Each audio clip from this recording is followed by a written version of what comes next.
within occupied territory on the far left coast. You're listening to On the Move with Mack Worley III.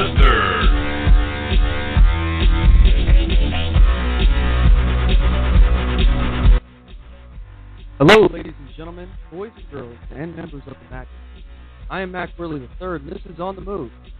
This is a show that attempts to inspire you to stand up for your rights. And I'm very excited about today's episode. As you all know, today is August 17th, 2014, and today's show is really special for you. I have a friend of mine who's coming on the show. His name is Tony Clark. He'll be joining us today around 5:15 p.m. Pacific Standard Time. That's 8:15 p.m. Eastern Standard Time, so just a little bit from now. And he is going to be our special guest for today. His name is Tony Clark. He is the co-host of the political talk show called Sounding Off with Tank and Tony. I really enjoy their show. This is going to be a real treat to have him on as a guest. So stay tuned. You do not want to miss this interview with him. I'm really, really excited about it. So anyway, on today's show, later, we're going to be talking about Obama's lack of leadership during these turbulent times that we are in. I'm sure many of you are aware of what's going on with Ferguson, Missouri. We're going to talk about that, discuss the riots, give a breakdown of what's going on in a deep dive on that subject. And we're also going to discuss the militarization of the police. This is something that I think is very important that we all discuss. And you may be surprised if you aren't familiar with what's going on in terms of this down in Ferguson, Missouri. So anyway, we're also going to talk about whatever else comes our way, so feel free to call in with your own topics. Anything that you would like to discuss is on the table. We'll be taking your listener calls and reading your emails, so feel free to join the conversation. The number to the show is 619-924-0986. The MacPack phone lines are open, or you can email the show at talk@onthemoveshow.com, and we will read your emails live on the air. Don't forget to check us out at onthemoveshow.com. You can follow us here at blogtalkradio.com. I highly encourage you to do that so you stay up to date on all of our episodes that we have coming out. And also you can check us out on facebook.com/onthemoveshow, youtube.com/onthemoveshow, and twitter.com/onthemoveshow. And apparently I'm getting some feedback here saying that our audio quality is kind of screwed up. And just so you guys know, we've been having some issues here with our Wi-Fi, but I don't so much think this should be an issue with that. But anyway, if you are getting some feedback or anything, or it's sounding garbled, I do apologize. We'll just keep pushing through it, and hopefully it'll get better. Anyway, so one thing I would like to discuss here, we recently went to an open carry event. This is going on yesterday, and it's out here in Vancouver, Washington. There was an event right in front of the Vancouver East Precinct, the police department out here. So I attended this. I was kind of hesitant to do this because of my situation with the VPD and everything. I'm just very careful around these police officers now. So anyway, I went. I ended up not open carrying. I just went to shake hands with everybody and meet some new people, network a little bit, talk to some other like-minded people. So I met a bunch of really awesome people, and I have to tell you, I was blown away at the amount of people that were out there. All in all, from what I understand, there was probably about 80 people that went to this event. And I have to also point out, it's easy to get people riled up. It's easy to rabble-rouse and get people out to when they're angry or they want to protest against something. I can see that kind of thing happening with my situation. Obviously, a lot of people were upset about what happened to me when I was open carrying and I had my rights violated. It's easy for people to get upset and get out there to protest against that, but that's not what this event was about. And I have to say, it speaks volumes about the character of the people that were at this event. This event was meant to bridge a gap between the police department and open carriers in the community. It wasn't meant as a conflict. It wasn't trying to protest against them. It was a meet and greet, basically. Hey, we're coming to where you are, and feel free to come out and talk with us and engage with the community. That way we can have a better relationship in the future. Hopefully that will work. So that's what the organizers of that event were trying to do. And I got to say, it speaks volumes about the people that were there. They were there not to have a conflict, not to start trouble, but to actually open up a dialogue. And I'm very, very excited about that. The people in this community, the open carriers, the patriots out there, you guys are the tip of the spear. I got to say, these are some of the best people I've personally had the privilege of meeting and talking to. But on top of that, they're just good-hearted people. They're not people that want to start trouble, that are, anti-authoritarian. These people are just good people who want to be left alone and want to assert their rights. I mean, these people are awesome. So hat tip to everybody who showed up to the event, and big hat tip goes to Rick Howley, the coordinator of the event. I hope he keeps doing his thing, and I think he's doing the right thing. I hope that he continues doing this. So anyway, I wanted to talk. This is something I don't usually do, but I wanted to talk for a moment, and I wanted to actually do a movie review. I haven't really had the opportunity to do a movie review yet, but something happened this week here, and I really, it really struck me. Okay, I watched the Book Thief. If any of you haven't seen it yet, I highly recommend watching this movie, The Book Thief. I love this movie. And first and foremost, as you all know, I am a big nerd when it comes to history, when it comes to documentaries, things like that. I love this kind of stuff. So this movie is based during World War II. It shows the story of a young girl who was brought to live into Germany during this time with a German family. And this is before things really started kicking off, before the Nazis really took power, and they slowly start taking power during this film, and things get worse and worse in Germany. So she's living with her new German family, and her new father teaches her to read. And just so you know, I'm not going to spoil. This isn't a spoiler here or anything. I'm just giving you a basic understanding of what happened in the movie, so you don't got to worry about it. Anyway. Her new father, he teaches her to read, and she discovers that she has a passion for reading. This has happened during a time when the Nazis are burning books in public squares. They're throwing big mounds of books and they're setting them on fire as a way to cleanse their country from Jewish propaganda, communist propaganda, things like that. This is their words. This is what they're saying. So they're burning all sorts of books in public squares. And this young girl, she finds refuge in these books and with her family, her new family. I can't say enough about how much I enjoyed this movie. I was touched during this movie. Honestly, it was incredibly dramatic. And I have to say this movie is one of the best I've seen in a very, very long time. And I highly recommend it. In my opinion, this was a masterpiece. And that's all that can be said about it, is truly it was a masterpiece. So anyway, we're going to go ahead and move on. We're moving into the first segment of today, and we like to call this segment This Day in History. Any second it'll load. I apologize. This Day in History. Because people have got to know whether or not their president's a crook. Well, I'm not a crook. Yesterday, what our country can do for you. Mr. Gorbachev teared down this wall. A date which will live in infamy. Which will fight in the fields and in the streets. Which will fight in the hills. Which will never surrender.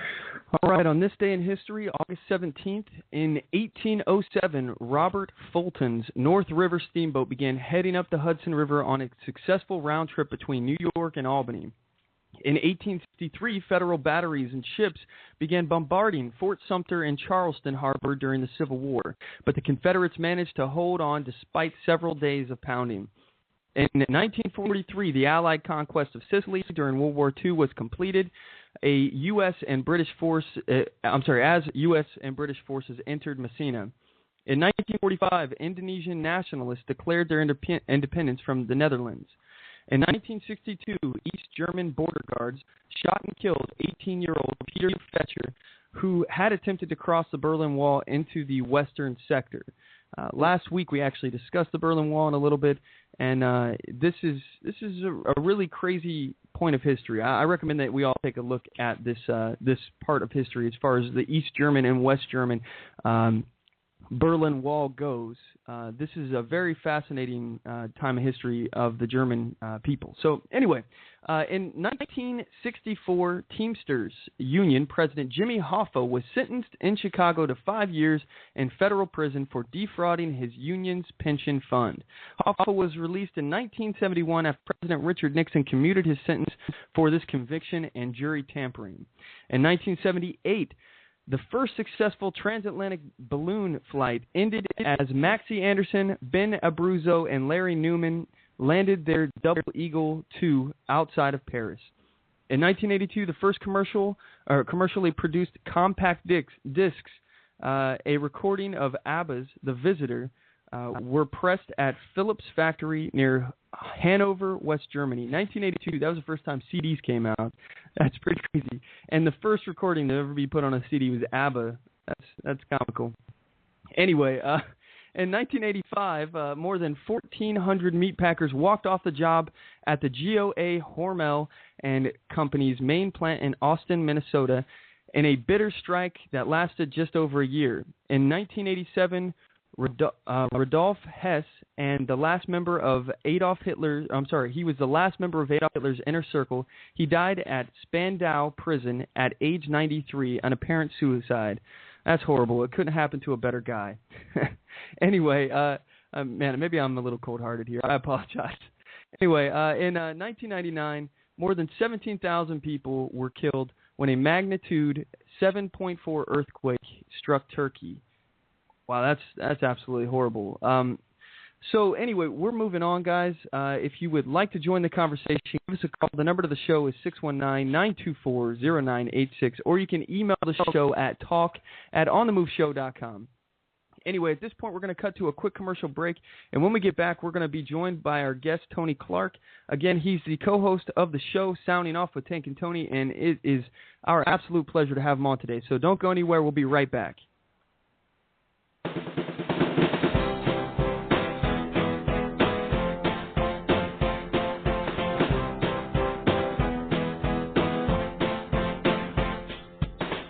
Support On The Move.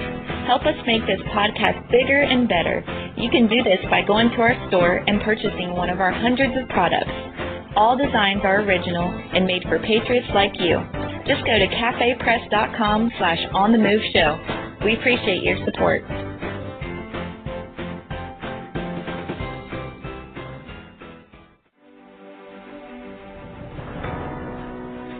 Hi, I'm Latasha Worley, and I work with candidates to creatively and effectively communicate their message to voters. I offer professional graphic design services from yard signs to flyers, from logos to vehicle magnets. Email me today at latashaworley@gmail.com. That's LATOSHA Worley@gmail.com for a quote on items for your campaign.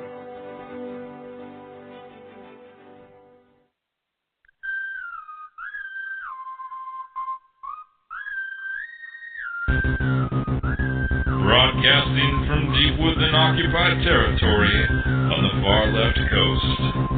You're listening to On the Move with Mack Worley III. Stand up, speak out, and get on the move.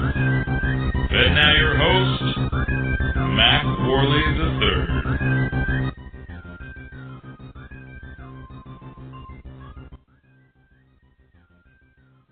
All right, we're back. I appreciate everybody sticking with us. All right, so if you want to join today's conversation, the number to the show is 619-924-0986. Again, that's 619-924-0986. Or you can email the show at talk@onthemoveshow.com. We're now joined by Tony Clark.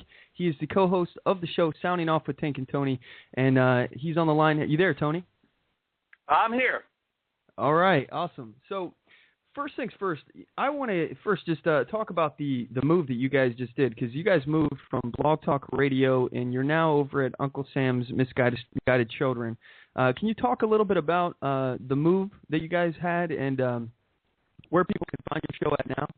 Tank and I left Blog Talk and went to Uncle Sam's Misguided Children Badass Radio Network.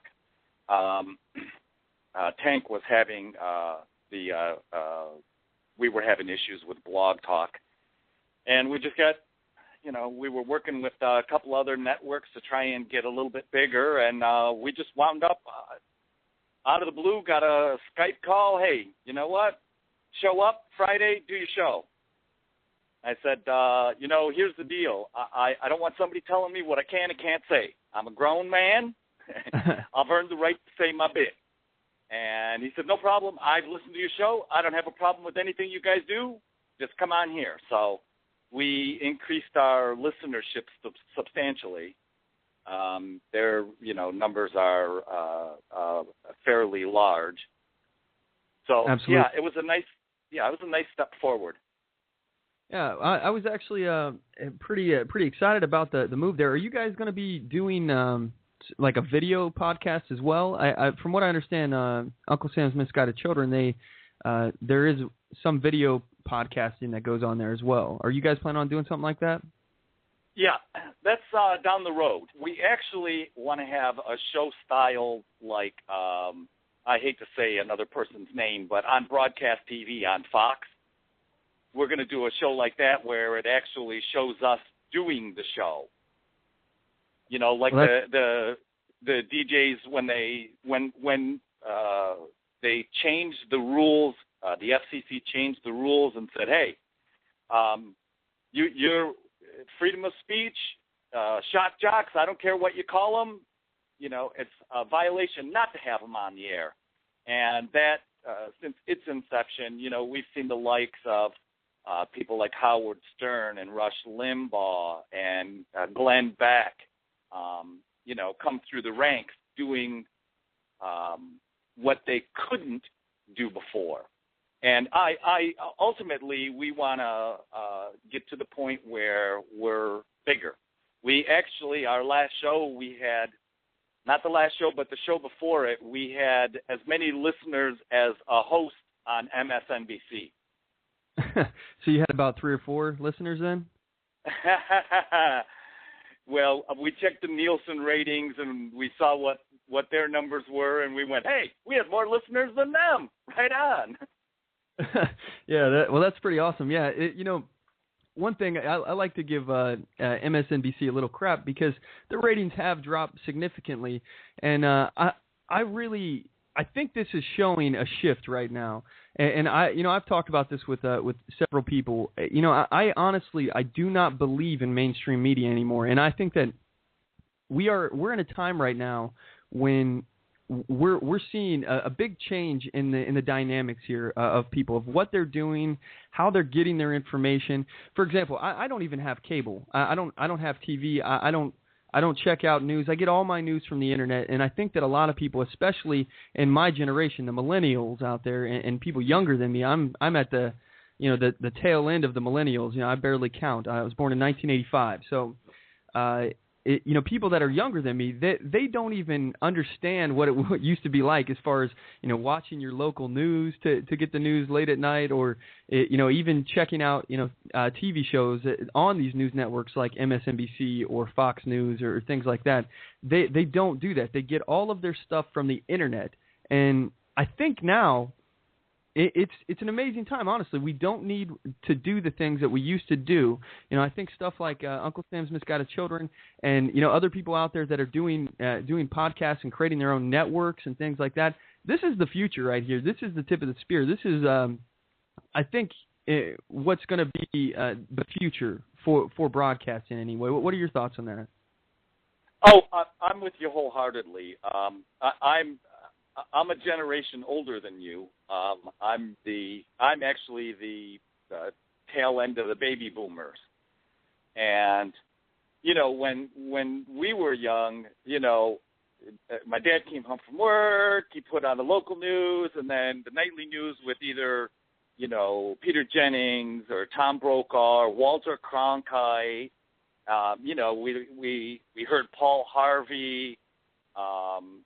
That's what you did. You opened the newspaper. Everything that was in the newspaper you took for the gospel because that was the news. it's not like that anymore, and I'm with you 100% on that. Even though I am a generation older than you, I got to tell you, I only watch the news so I can rip on them. I watch MSNBC, and then I go on their Facebook page, and I stir up the pot. And, I basically say, here's the thing, and it's not only MSNBC. They're all biased, and again, this is my opinion. They're all biased. They all have an agenda, right? And don't get me wrong, everybody has an agenda. But my agenda is not to stir up, incite, get people fired up, have them tuning in to see what I'm going to say next week, get more people listening, and get more money. See, I don't cater to anyone specifically. I'll cater to anybody that's going to listen to me talk, right? Absolutely. And I've got something to say, and I'm going to say it just like you. I listen to your show all the time. Sometimes I get the whole show, sometimes I don't. But I make it a point, and I come in, I go, whoops, get on the computer, and hop on and listen to your show. And I think you're right. I think that it's not only millennials that are doing it. It's my generation also, because we're old dogs, but we're learning new tricks, right? Absolutely, See, yeah. And I've heard kind of the same area what you're talking about. A lot of people now, especially people that are older than me, are learning things like Facebook. Like, for example, my grandma is on Facebook now, and it's funny that, what you were talking about. A lot of millennials now are actually realizing that their parents and their grandparents are on Facebook now, and they're moving to other platforms like Twitter and Instagram and things like that, because when your parents start using something, suddenly it stops being cool. So they're finding platforms out there. But I think in terms of what you're talking about, it's really interesting to see this shift, though, because when was the last time that you picked up a newspaper? You may have done it more recently than me, but I can't even remember the last time I touched a newspaper. I get the Union Times here in San Diego, so my day is not complete if I don't, in the morning, get my newspaper, my cup of coffee. I got to flip open to a little bit of sports, a little bit of this, a little bit of that. I've been doing it for 40 years. I'm not about to stop now. But I will tell you something that I do with the newspaper. I open the newspaper and I read the front page, and I'll go to their Facebook page, and I'll say, I just got your paper, and that was a little jaded, or that was a little one-sided. See, you're a news outlet. You're not supposed to put your spin on it, right? Here's a great example. The housing market in San Diego dropped, right? Mm-hmm. But the $1 million housing market is booming. I mean, it's up 18% over the past 22 months. So what does that tell us? What does it tell people like Mack and Tony? The rich are getting richer, because it's the rich people that are buying the $1 million plus houses. I can't afford a $1 million house. I don't know if Mack can, but Tony can't. Yeah, I wish. No, you don't. You don't want a $1 million house, dude. You know you don't. I'd like $1 million property. Not I want land. There you That's go. That's what I want. I don't necessarily care about $1 million house, but in terms of the. Go ahead. I was just gonna say I'd want $1 million view. Exactly. That's what I want. I don't want the house. It's like to kind of dumb it down. It's like in the movie Aladdin. You don't want to live in the palace. You want the view of the palace. Like that's the $1 million view. It's funny you brought up technology on the day that the first CD player came out in 1982. I remember it well. I bought my first CD player from Radio Shack when it actually had stuff in it that wasn't junk, and it was $1,299. Oh, that's pretty steep. Yeah. And the first CD I bought was Elton John's Goodbye Yellow Brick Road, and I'll never forget when I put Funeral for a Friend, Love Lies Bleeding on. I was absolutely blown away.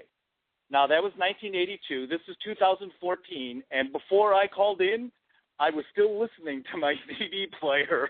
So that's funny. Did you ever get ABBA? I got to know, because that was the first one. No, I did not. At one time, I had every CD that was in circulation in the United States. You couldn't get it unless you got a bootleg or something from the UK or Germany or somewhere else. I would go into the store and go, oh, got it. Yeah. When's the new CD batch coming out? Well, they're not sure, this format, it's okay, but, the technology, it's not going to last. People like their cassettes. Yeah, because that lasted a long time. It's funny in terms of cassettes. I actually was talking to some kids, 16-year-old kids not too long ago, like a few years ago, actually. And none of them had actually even heard of a cassette. They didn't know what a cassette was. And I think it's funny how quick technology has changed that these kids, they don't even understand it. It's like when I was a kid, I remember going to a yard sale at a church, and I bought an 8-track player and a bunch of 8-tracks, and I didn't know what it was. I was like, this is so cool, but I had no idea what it was. I thought it was the coolest thing ever. Well, we used to have those 8-track players that mounted underneath the dash of our car, and we would know where the track was going to click onto the next track. But how about this? I had a reel-to-reel until about, I'm going to guess, probably 86, and I loved it. 12 hours worth of music? I mean, hello. So, yeah, I thought that was pretty cool. Yeah, technology sure has changed quite a bit. I want to talk a little bit about what you were saying as far as, bias in news and in media and things like that, and agendas. As far as agendas go, you're right. You're absolutely right. Everybody has an agenda. For example, this show, it has an agenda. I have a major agenda, and my agenda is as I always say, to turn the dial of liberty forward. And that's not my words. I've stolen that from the Libertarian Party, but it's absolutely true. I try to I try to get us thinking about different things, liberty oriented. And, as Johnny Rocket, a friend of mine says, he does a podcast. Anybody out there want to check it out, it's JohnnyRocketLaunchpad.com. He calls his show Liberty Propaganda. And honestly, it kind of is. This is not a news source here on this show.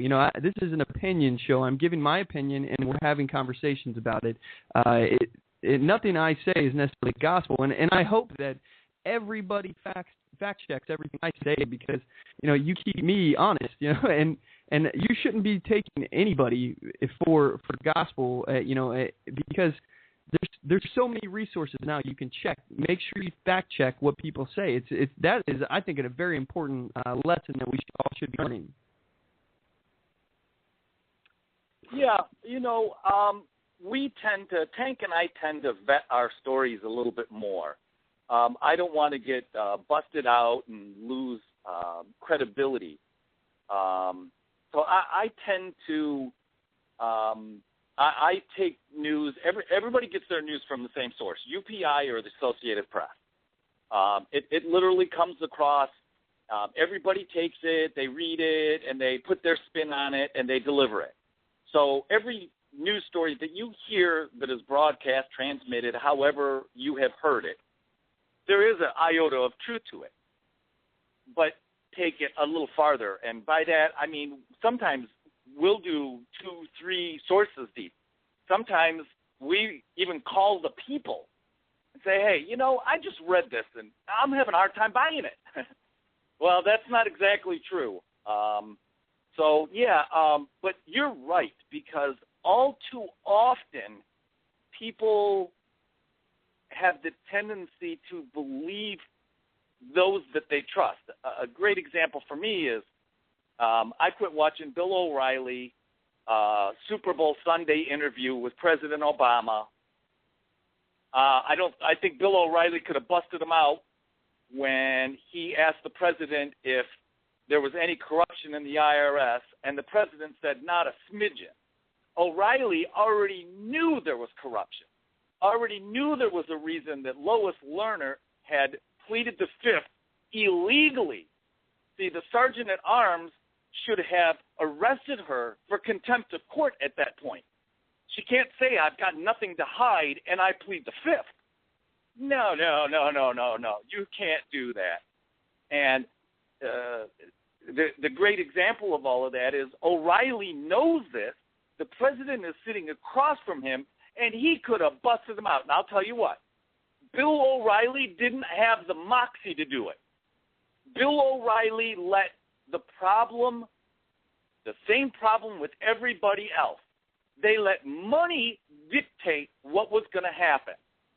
Because Bill O'Reilly says, man, if I do this, I might not have a job anymore.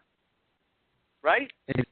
Yeah, and you know, they're throwing softballs at these politicians because they know that if they actually challenge them on these issues and they actually hem them up, as they should, they may not have access. And it's important for people like Bill O'Reilly and these other reporters and news media sources to maintain that access. You know, that they have to maintain a friendly relationship, which I think is counterproductive to the news. I mean, honestly, if you want to get the real story, you know, these people are not your friends.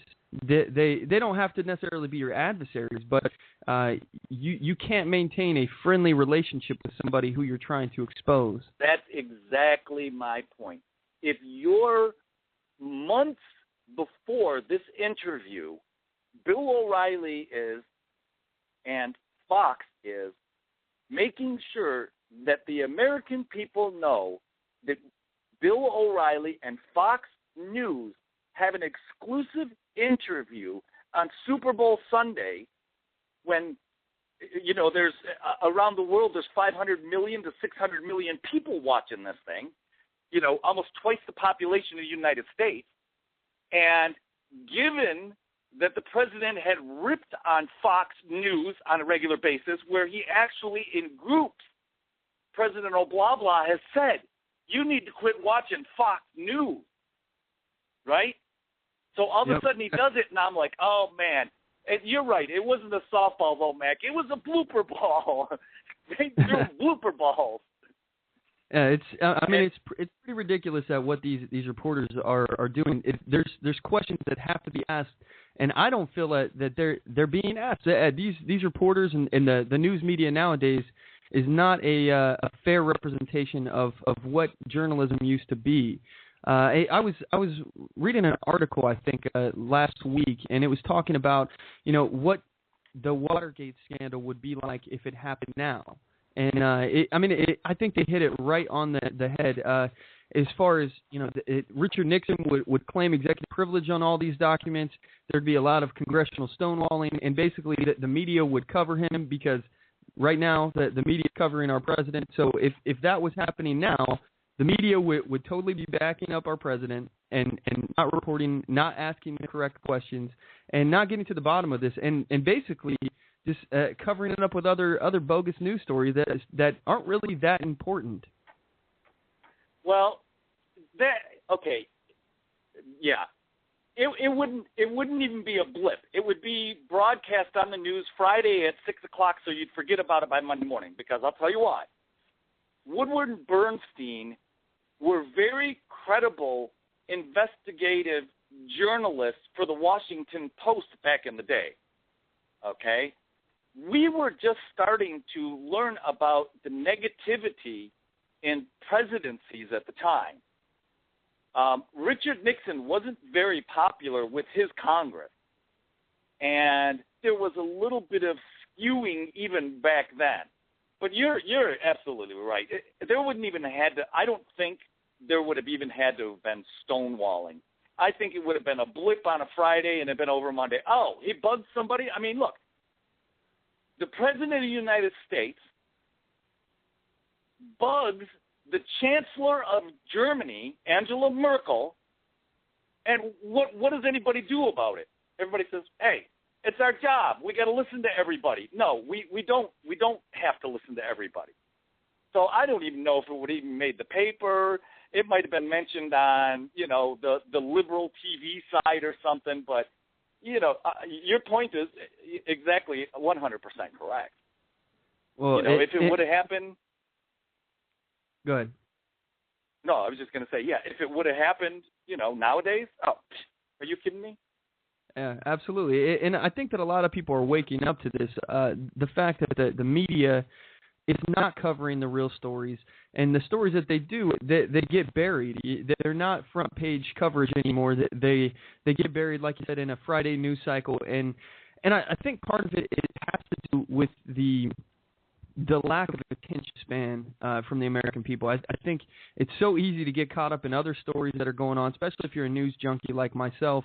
That there's so much other stuff going on that it's really easy to forget about everything. And I think that we're currently being saturated with scandals. So I personally think it's an attempt to basically just get people used to these scandals. We got the VA scandal, the IRS scandal, Operation Fast and Furious, Benghazi. That's just to name a few. And it seems like we're in this perpetual state of outrage, and it's an attempt to make us all look like the tinfoil hat community, like, oh, there's a conspiracy going on around every corner, I think it's an attempt to discredit us and get people used to seeing this kind of corruption. Well, and you're right. It's exactly what it is. And here's how I'll equate it. In roughly 2000, late 99, early 2000, gas started going up. At the time, I was driving a 1-ton truck. I had dual tanks. It was roughly about $65 to fill it up. Gas went from $1.18 a gallon to $2.25 a gallon, and people were outraged. A barrel of oil was $80, West Texas crude, the good stuff. And all of a sudden, now we're not even outraged that it's, I don't know what it is but up and down the coast, it's pretty much the same price. But here in Southern California, it hasn't been below $3.80 a gallon for 14 months now. I mean, and we're just complacent, right? And a barrel of oil is driven by speculation, pure speculation. I don't want to hear any of that Middle East crap. I don't want to hear any of that stuff. We get a small percentage of our oil from the Middle East. So I'm not buying that. And anytime anybody posts something like that, I'm like, bullshit, you're full of it. Oops, sorry, Mac. It's BS is what it is. So, I want to actually comment a little bit about that as far as the price of gas. I remember there was a price before Obama took office. It was under $2 a gallon, and now just the other day I paid $3.99 for a gallon of gas. And this is just 6 years. 6 years ago it was like $1.89, and I remember there was a point in my life when I would not buy fuel if it was over $1.75 a gallon. I was like, oh well, I'll just wait till it goes back down. And just within 6 years, I mean that's a pipe dream now. There's no way that you will ever find $1.75 for a price for a gallon now for fuel. You will not have it. It doesn't exist. It won't be there anymore. And we don't hear this about the Obama administration. I mean, this happened while this guy was in office. Price of gas has doubled. Yeah.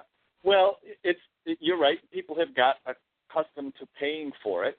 We have adjusted our lifestyle, and here is it's a stretch. What I'm going to say is a stretch, but you notice how many electric cars are on the road and how many startup electric companies, Elo, Peel, Tesla, are getting government funding? Do you think that, to me, it's not hard to draw that parallel. Because we got to do something. Look, the price of gas is, nationally is $3.60 a gallon. We got to do something quick.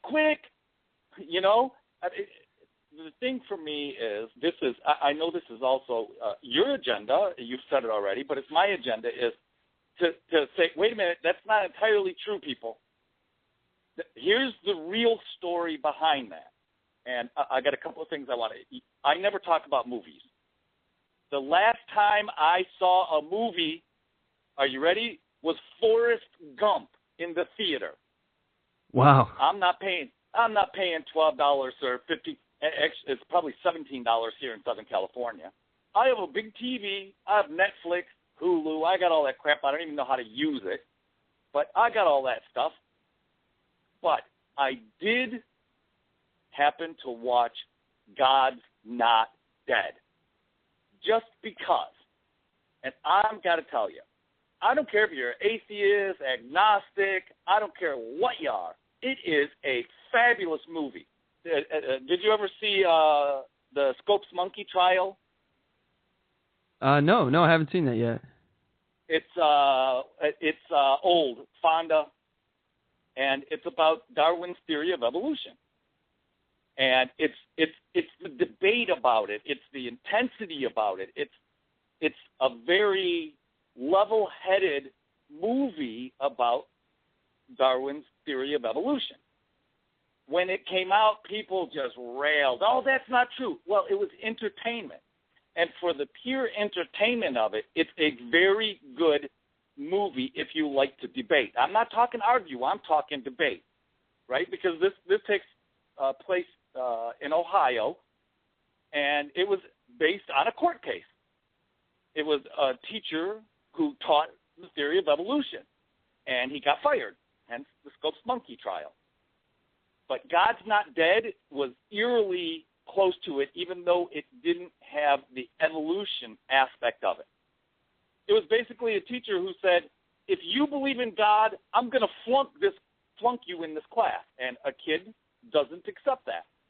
And I'm not saying anything more about it, but I will tell you, it is something that I would recommend that people spend money on. And I don't, like I said, it's been probably 20 years since I went to the movies.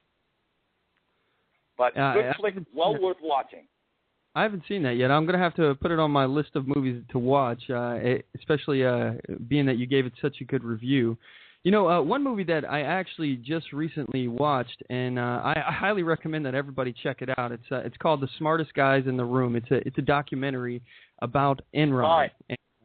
And oh, my God, awesome. I love this movie. This is a really, really good documentary. It's smart. It's put together very well. And one thing I actually want to talk about, it stuck with me, and it really made me do some thinking. All right, so there's an experiment that was put on. I can't remember who did it, but this scientist he put on an experiment where two people were involved in the experiment with one person conducting the experiment, and one person was an actor. All right, and the actor went into another room, and he was hooked up to these little shocking things that shock with electricity. And the person who was really the subject of the experiment, he was told by the person running the experiment to press a button and shock the individual, and they slowly would increase the voltage. And the experiment showed that individuals, about 50% of the people involved in this experiment, were willing to shock the individual, the subject, to death, as long as the instructions came from a credible source. So this is really interesting that you can convince people to do something that's absolutely evil and outside of things that they would normally do, as long as it's coming from a credible source.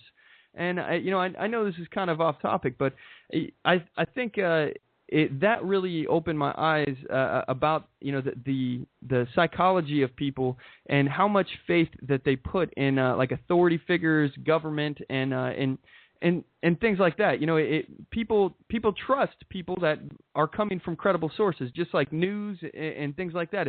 If your news tells you that there's nothing going on, nothing to worry about, then the vast majority of people will believe that. And, it's my opinion that when your government tells you everything's going to be fine, don't worry, no need to panic, that's the perfect time to panic. You need to start worrying at that point because, you'll be the last person to know when it's actually, the crap is hitting the fan. Well, I did a little experiment of myself along those lines some years ago. My picture that I have on there, I'm a pretty scrubby looking guy. I don't like to shave. I'm not in a position where I have to shave. I get some gray in my beard. I'm an older guy. I don't really care. I'm in great shape. I'm 51 years old. About 10 years ago, I looked just like that, except I didn't have as much gray in my beard. And I went into a rather wealthy neighborhood, and I was going to sell some gold. And the guy was just beating me up, and I'm like, dude, you're killing me, man. Spot's X. Why are you, offering me so much below spot? And, you're giving me spot on coins that are worth way more than the price of gold. And he said, well, that's just the way the market works and everything, which was completely horse doo-doo. I knew it was horse doo-doo. I looked at him, I said, oh, you're looking at the hole in my T-shirt, a little bit of sawdust on my pants and my work boots, and, I said, oh, okay, I get it. I went home, I was talking to my friend, and I said, this is BS. I said, I'll bet you money if I had hair down to my back. I had probably about 22 inches of hair. I said, I'll bet you any money if I go get my hair cut, shave my face completely, throw on a nice pair of slacks, a pair of loafers, throw on a watch, a ring, and put a nice shirt on, a nice button-down shirt. I go in there, that guy will treat me different. And he won't recognize me. My friend said, there's no way. I said, it's on. I did exactly that. I chopped off 22 inches of my hair. I shaved my beard, my mustache. It was the first time that I had been barefaced in 20 years. I said, this guy won't recognize me. He'll notice me if I open my mouth. But you're going to go with me, and you're going to say, I'd like to sell these coins. Sure as snot, we go back to the place the next day. We get the same guy, and he looks at me, and he says, don't I know you? And I just shrugged, My friend that was with me said, I'd like to sell these coins. The guy looked at the coin. We had different coins and stuff like that. Sure as snot, this guy was giving me spot on the gold, spot on the silver. That's the spot market. Now, silver at the time was about $14. And he picked up the coins. The first one he looked at, he said, I'm going to give you, this one books at X. I'm only going to take a little percentage off. It's a desirable coin, blah, blah, blah. So I finally opened my mouth. I said, don't recognize me, do you? And he just looks at me, and I said, yeah, I was in here yesterday. I had hair down to my back. I was kind of scrubby, blah, blah, blah. I said, you just proved the point. And that's exactly along your line. People look at you, and they see you for what you are, not what you could be or what you really are, right? Their perception is their reality. I'm very fascinated when it comes to psychology and some of the things that our government does, and just the way people react to different people. For example, there was a kind of a study that was conducted, and people went around and they asked people to put signs in their yard, and the signs at first were very small, and they did a separate study where they were asking people to put these huge signs up, and the percentage of people that were willing to put the huge signs up was nothing. It was hardly anybody that was willing to put these ginormous signs up in their yard. But when they came by and they asked them to put these little signs in their yard, and then they came back a few weeks later, and then they asked them to upgrade to a big sign, the vast majority of the people were willing to upgrade to the big sign as long as it was incrementally done with the small sign first. And I think that it says a lot about the human condition, human psychology when you talk about this, as far as getting people used to having whatever you're trying to do. If you're the government and you're trying to create a police state or something along those lines, as long as it happens incrementally, people don't notice it. It's kind of like the frog in the boiling pot. If you throw the frog into boiling water, it's just going to jump right out. But if you put it in cool water and then you slowly turn up the heat, it'll cook to death. So I think human psychology we're really being taken advantage of right now, and we have a condition where we don't notice things as long as it happens over a long period of time. What are your thoughts on that? Oh, I agree. I agree wholeheartedly. Here's going to be my segue, and where I'm going to go with this. It doesn't have anything to do with the small sign or the big sign, but it has to do with the stock market. I'm going to refer to them as the indices because that's what they are. That's the lot of them. There are currently 44 markets in the United States plus another probably 12 big world markets. And people are just so not aware. I know unaware is the word, but they're so not aware because they don't have to be aware. They look at the stock market at 17,300 and they go, I must be making money because checking anything. People don't realize that in January of 2013, after all of Obama's blunders with all of our taxpayer money, Solyndra, Solyndra fries my nards, they decided, the government, in their infinite wisdom, decided that the stock market would be the best way to keep the Democrats and people happy. Because if the stock market's doing good, then the economy's doing good. See, and if the stock markets are doing good, that means we can lie about the unemployment rate. We can lie about the gross domestic product. We can lie about Obamacare. We can lie about Benghazi, right? We can lie about Michael Hastings. Are you familiar with Michael Hastings, the Michael Hastings incident? Is that the reporter from Rolling Stone? That's the reporter who mysteriously, his brand new Mercedes blew up. It hit a tree and blew up.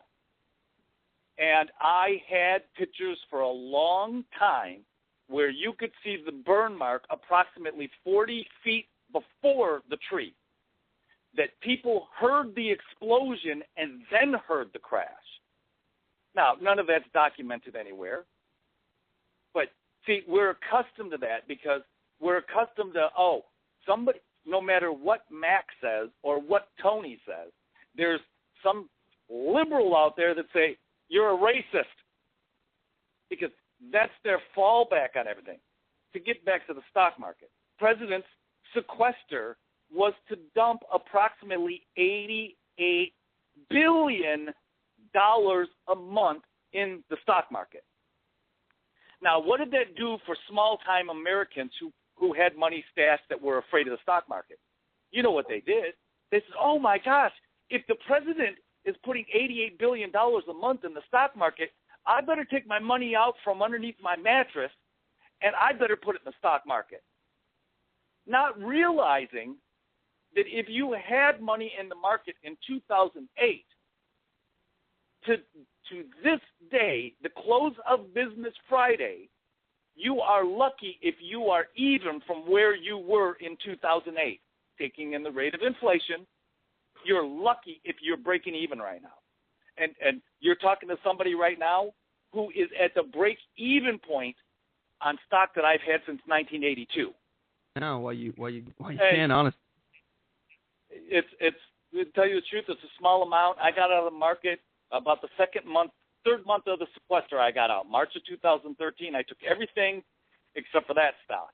Now, the only reason that stock is in there is because my grandfather gave it to me, and he told me, leave that stock in the market till you get ready to retire.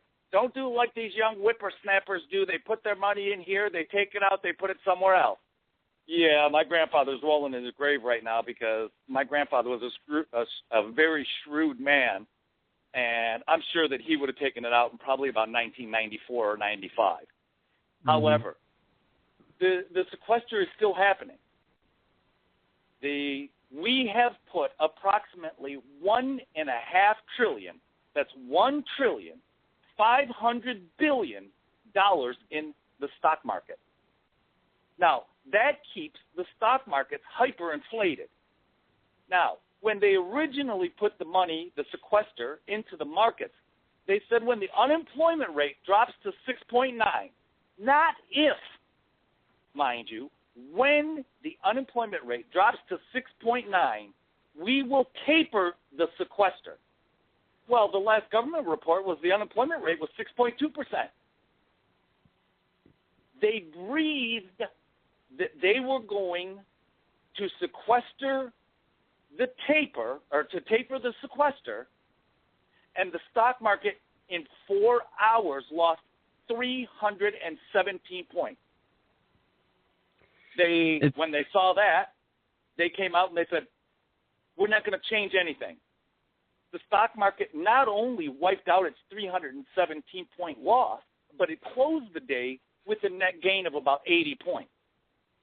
What people don't understand about the stock market, playing around with the stock market for about 35 years, what people don't understand about the stock market nowadays, the stock market just has to move for people to make money. Because you gamble. You gamble that your stock is going to go up. You gamble that your stock is going to go down. If you own stock or you buy an option on a stock and it goes down and you bet it goes down, in most cases, you'll make more money than if the stock goes up. So I'm going to wrap it up because I know it gets kind of numbery and everything, and I don't want to do the number thing. I think what you're saying is a solid point, and it goes to the gamble. Not only that the people who play the stock market are doing right now, it's 100% gambling. And even if you think you have a sure thing or you have some inside information, it's still a gamble. And I think that our government right now is steadily gambling. They gamble in the stock market. You're right. They're pumping billions of dollars in there, it's all artificial. It's artificially stimulated, and it's really scary to me right now because I've recently heard that China and Russia are now completely out of the dollar. They've de-dollared. So the fact that this is going on and we're still continuing to dump billions of dollars into this market, it will correct itself. I mean, we can only inflate it so long. Eventually, the devaluation of our dollar will catch up to us. And when they print this money or digitize it, as they like to refer to, they say they're not printing any money, but what they're doing is they're just adding zeros to bank accounts, and it's called digitizing the money. So they're adding new money out there.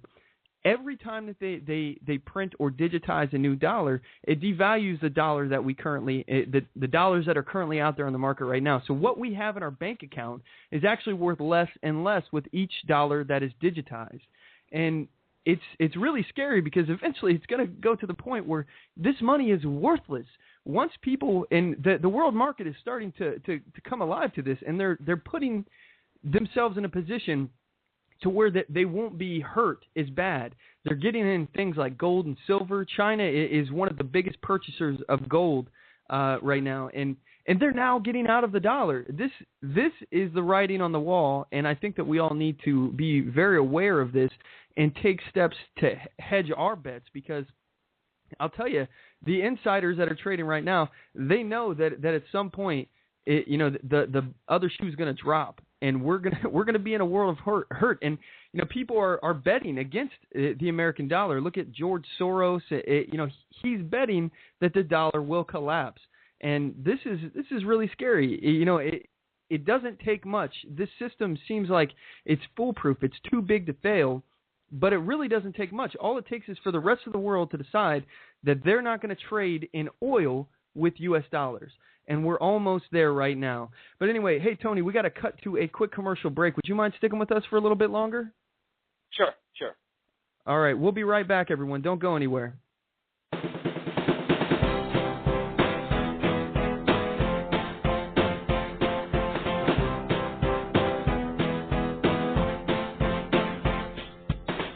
Support On The Move. Help us make this podcast bigger and better. You can do this by going to our store and purchasing one of our hundreds of products. All designs are original and made for patriots like you. Just go to cafepress.com/onthemoveshow. We appreciate your support.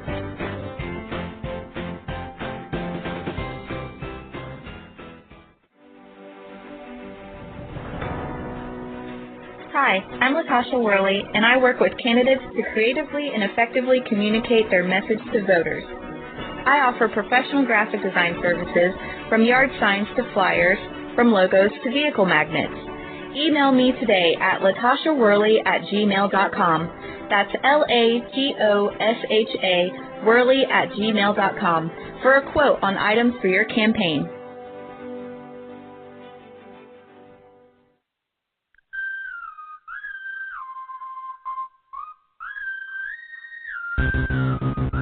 Broadcasting from deep within occupied territory, far left coast.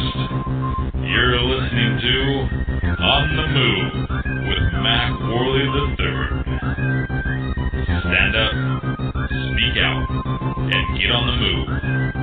And now your host, Mack Worley III.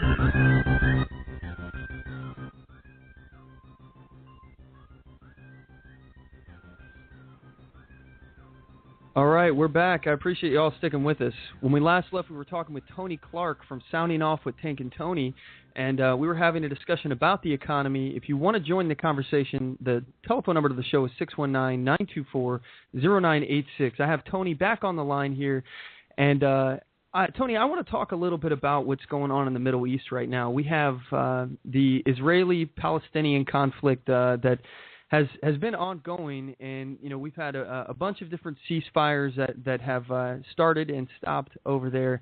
I was curious, are you following what's going on with that, and what's your take on the situation? Yes, I have been following it. I grew up in the 60s, the Vietnam War era. Uncles, everybody in Vietnam. And I was keenly aware of what was going on in the Middle East all the way back with Ariel Sharon and Yasser Arafat. And the Middle East is always going to have its fight.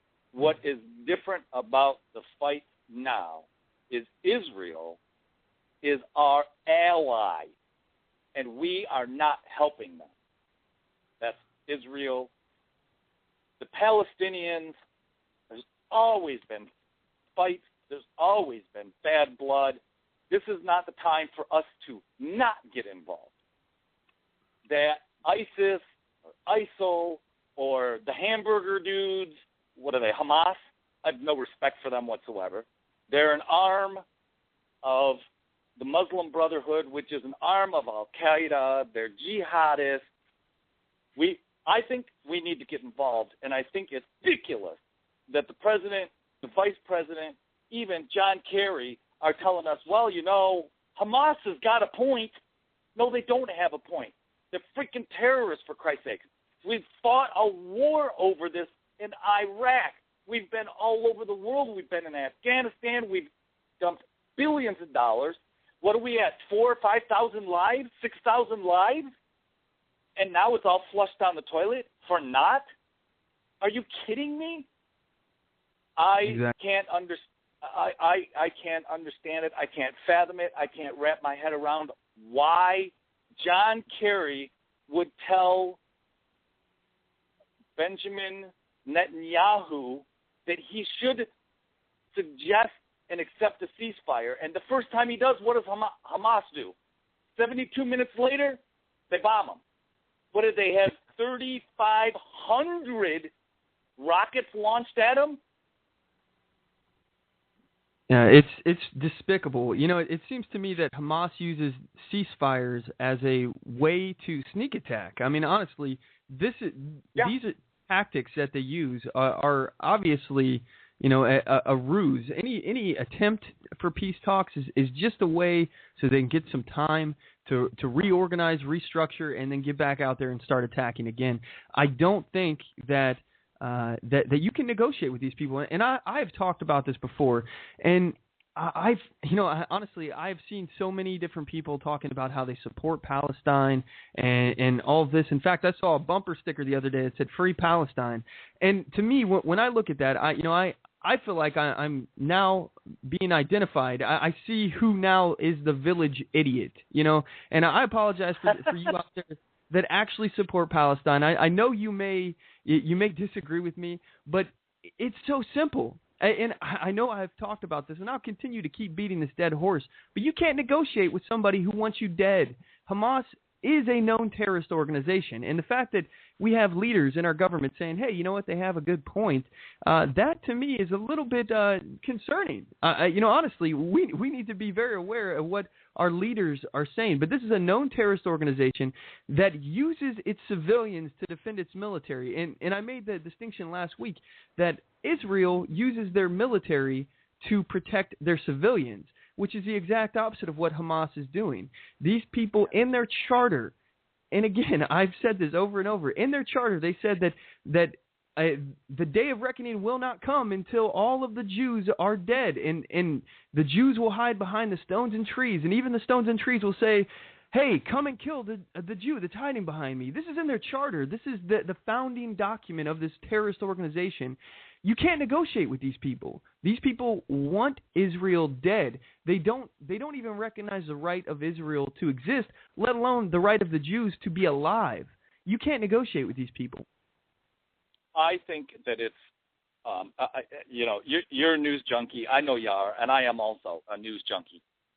Credulous, and that's the word I'm going to use, that Nancy Pelosi went on TV and said that she talked to her people in Qatar, and they said that Hamas is a humanitarian organization. This is the former Speaker of the freaking House. I said, what? I'm at a loss of words at how ignorant, how ill-informed these so-called lifelong politicians are. No, they're not so-called. She's a lifelong politician. How can she get in front of the American people and tell them that the Hamas, who are slaughtering the Jews, are doing a humanitarian thing? That's humanitarian? Doesn't she have a speechwriter? Doesn't she have some intern? Doesn't she have somebody that proofreads her stuff? If you and I said that, Mac, every one of our listeners would go, you guys are on crack, man. You guys are cracking me up. Hamas, humanitarian, right? Because at least our listeners know what a terrorist is. It's a damn shame that the former Speaker of the House doesn't know what a terrorist is. Well, I think the use of the word incredulous, which, by the way, to our listeners, I did not know the definition of this word, so I looked it up just now. It means unwilling or unable to believe something. So I think that's a great word to use in terms of this. And I think that they are unwilling to believe something. A lot of this is ineptitude, but also I think it's an agenda. I mean, we've talked about agendas already. These people do not want the American people to actually know the real story, what's going on. They want us to keep being dumb and not informed about this. And I think that, we have to relate things back to history. I believe, I think it was either Jefferson or Benjamin Franklin that said that a informed citizenry is necessary to I'm paraphrasing, but to maintain the republic, and we're lacking that right now. We are getting further and further away from this informed society. We are being filled with propaganda. We're not getting the whole story, and even our politicians that are supposed to represent us are unwilling or unable to believe what is actually going on. And if they are actually in belief of what's going on, then they're actively participating in our deception. So it's really frustrating for me, and I don't understand how people like this are still holding office. They're so out of touch with America right now. Yeah. The thing for me, I have a phrase for it. I say it all the time. And this is on both sides of the so-called aisle. It's not geared towards any Democrat, any Republican, any independent Tea Party person. I call it verbal masturbation. That's exactly what it is. Because we always hear, I'm going to get to the bottom of this. Here's my case in point on this one. John, I call him Boner, but it should be more Bonehead. He and Mitch McConnell say, we're going to fight before the government shut down in October. We're going to fight tooth and nail. We're going to do this. And all of a sudden, they cave. He gets up there and says, hey, we fought the good fight. I'm like, no, you didn't fight the good fight. If you would have fought the good fight, you would have threatened the other side of the aisle with defunding their program. But none of you have the cojones to do that, right? Because that's all we get out of politicians is exactly what you're saying, Mac. Exactly. They're going to tell us what they think we want to hear. And right now, just enough people believe that everybody is still in power. See, in my opinion, there's a handful of people in Congress. There's, 535 members of Congress? I say there's about 40 members of Congress that could stay. Then I go, yeah, you know what, he makes sense. The pork barrel guy, Tom McCollum, he can stay, right? You know, I mean, I'm not going to list them all. But there are people that we go, okay, you're right. Yep, you know what? You do your job. Yeah, I like you. Yeah, I don't agree with everything you say, but I'm okay. The rest of them need to go. And, I mean, unfortunately for us right now, the overwhelming majority of the people are just, I mean, Pelosi, Boxer, Feinstein, Harry Reid. I look at these people and I think to myself, they need to be in a mental hospital. Yeah, honestly, right? yeah. I mean, Harry Reid. I think he's. There's a term that was coined on the Blaze. I believe it was Pat or Stu, one of those guys. They use the term senile to refer to Harry Reid. He's either senile or evil or a combination of both. Most likely the latter rather than the former. He doesn't make sense. He's living in this little bubble, and we see that these career politicians are honestly, they're in this DC bubble, and they're so out of touch. I think a big problem is the fact that they're holding these offices far too long.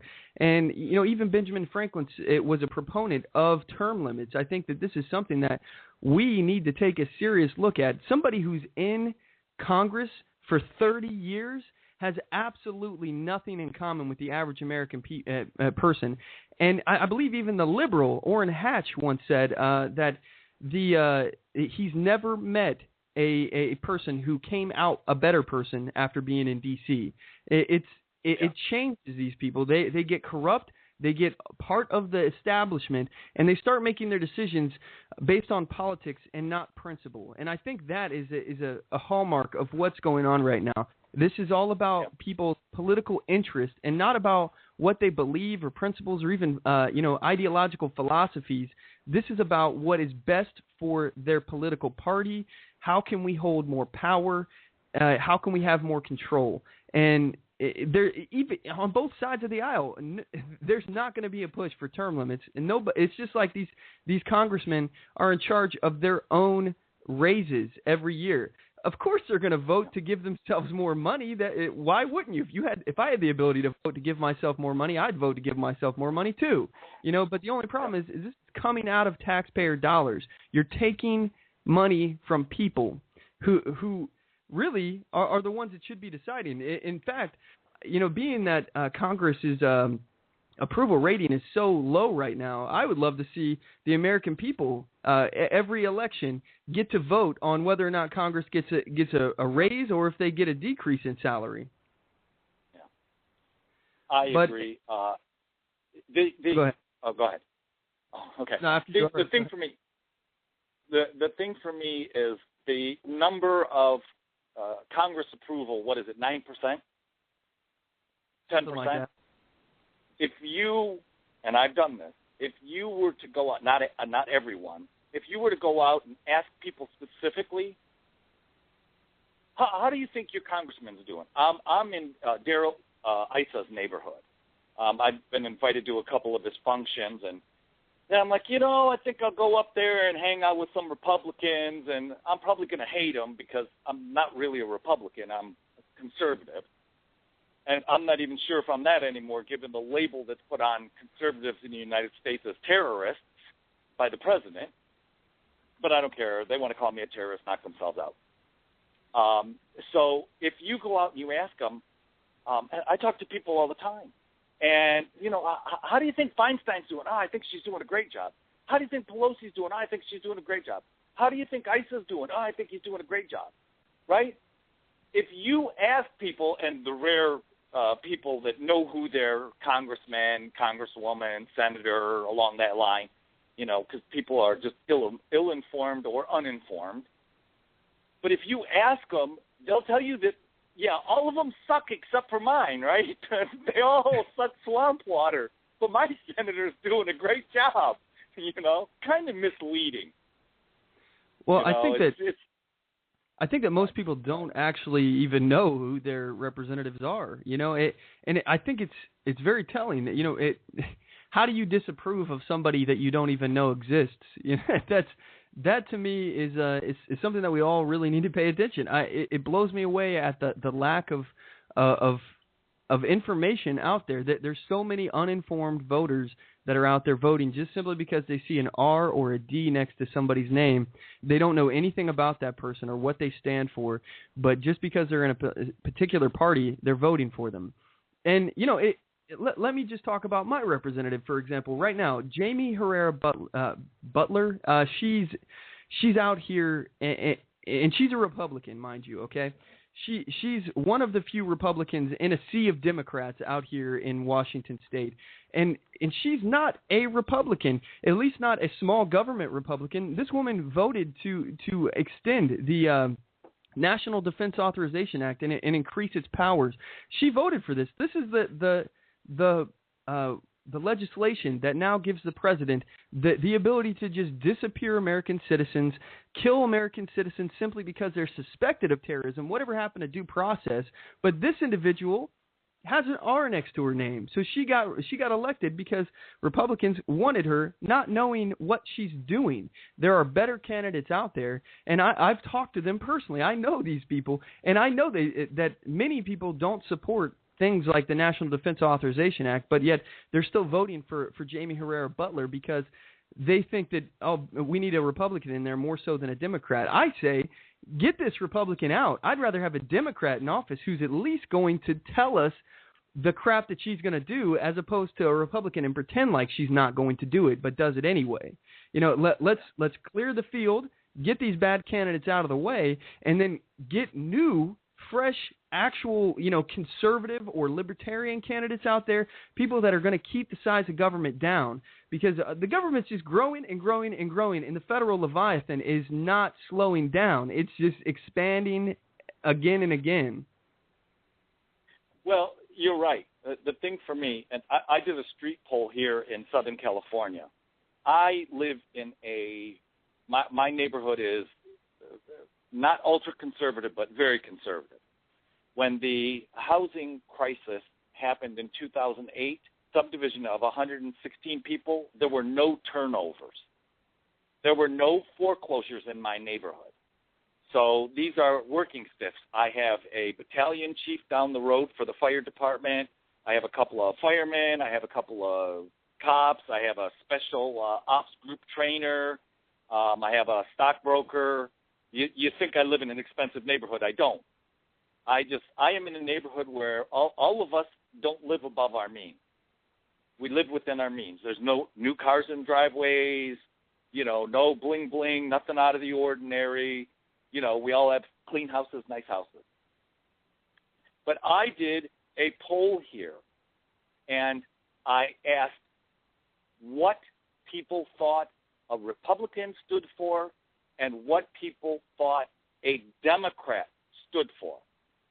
The overwhelming majority of the response on Republican was money, big business, and, scalping poor people, right? Republican. Oh, you mean Walmart? The Walton family? They're all Republicans, right? Oh, the Koch brothers? Yeah, they're all Republican, right? When I asked what a Democrat stood for, I could not believe the response. I said, what do you think a Democrat stands for? Well, a Democrat, democracy, they go hand in hand. A Democrat is all about your rights and freedoms. I mean, come on, this country was founded by Democrats. I could not believe the amount of people who thought Democrats democracy. I said, but even if it does equal democracy, we're a constitutional republic. People are like, huh? What? You mean we're not a democracy? I'm like, this is 2014. if you don't know that the United States of America is a constitutional republic, the Constitution, we live by are you familiar with the Constitution? Let me tell you something. I have a knack where I can be a little condescending and I can really tick people off.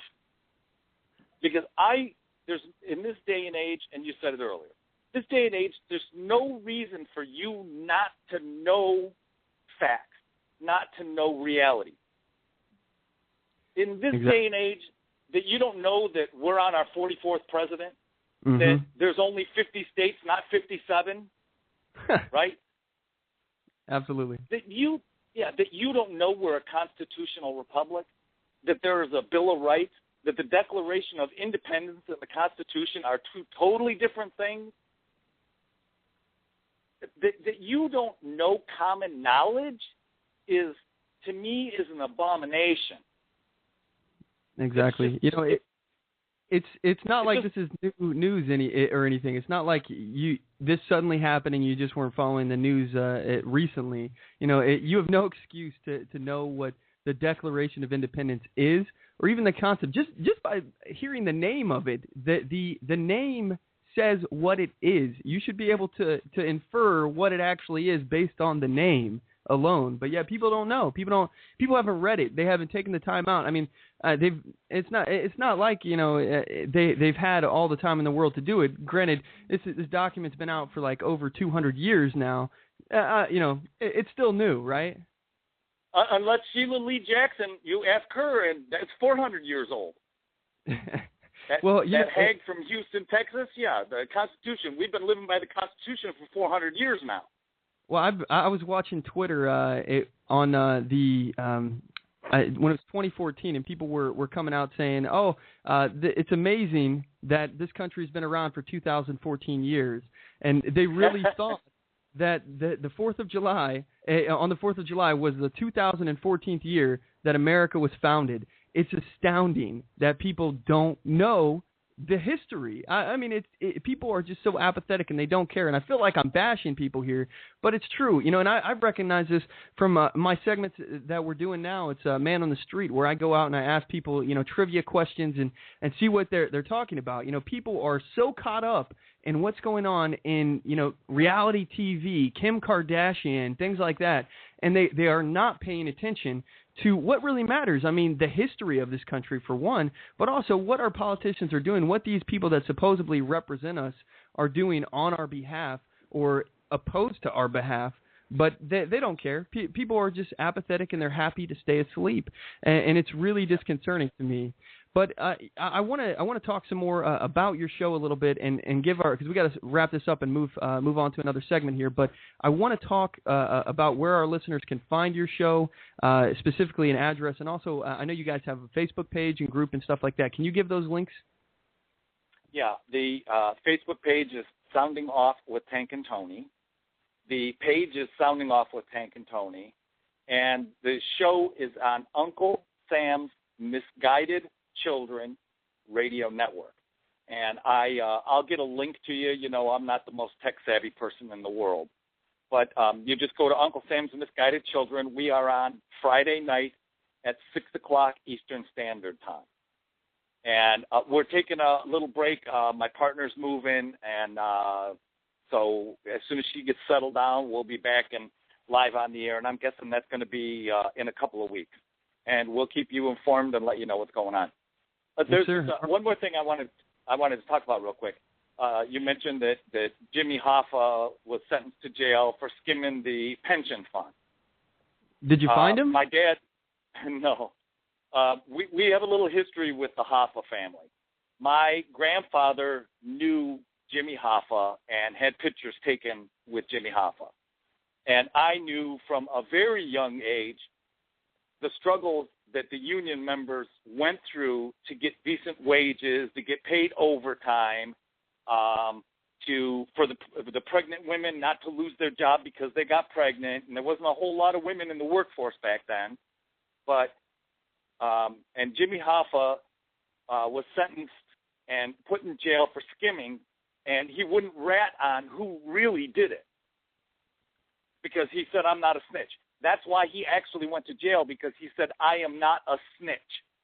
He rather spent time in jail than to give the federal government what they wanted, which was the list of the names of all the people, the union members, and members on the board.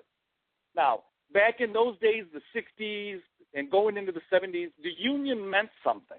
It wasn't about just taking your money. Nowadays, it's the exact opposite. The union is irrelevant. Now, I worked in a union shop for 9 years. Okay, I was Teamsters, 337. I was a union steward. The union is nothing like it was before. And when I hear the fast food knuckleheads wanting $15 an hour and unionizing, yeah, as soon as that happens, people have no clue. Because here's what happens. When those union employees get into a union and all of a sudden their union initiation dues, which is $200, right? You get fired the next day, you still had to pay your $200. And you have, as some unions, you have to pay triple your hourly rate once a month. There's elections, and there's politics just like the federal government in the union. And I was a union steward for 6 of those years.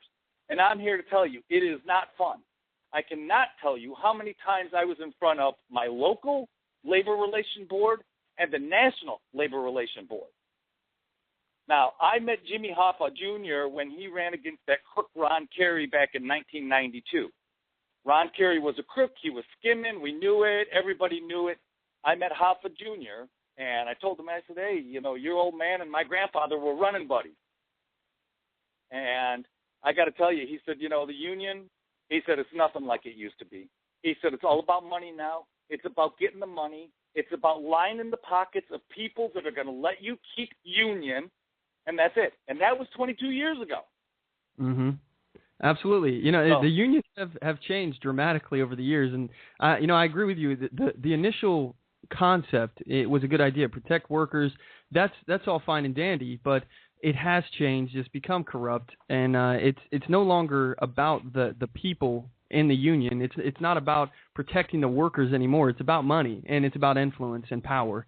And you know, that honestly is something that I totally disagree with. I'm not a big union fan at all. I don't like unions. I think that they're really detrimental to business. And, you know, we've seen their effect on cities such as Detroit. I mean, Detroit was the Paris of the United States in the 1950s, but, you know, because of the unions came in and they started screwing things up, you know, nobody wants to live in Detroit now. People are moving away from Detroit as opposed to moving to. And last I heard, I think there was some houses going for sale over there for $200 because nobody wants to buy them.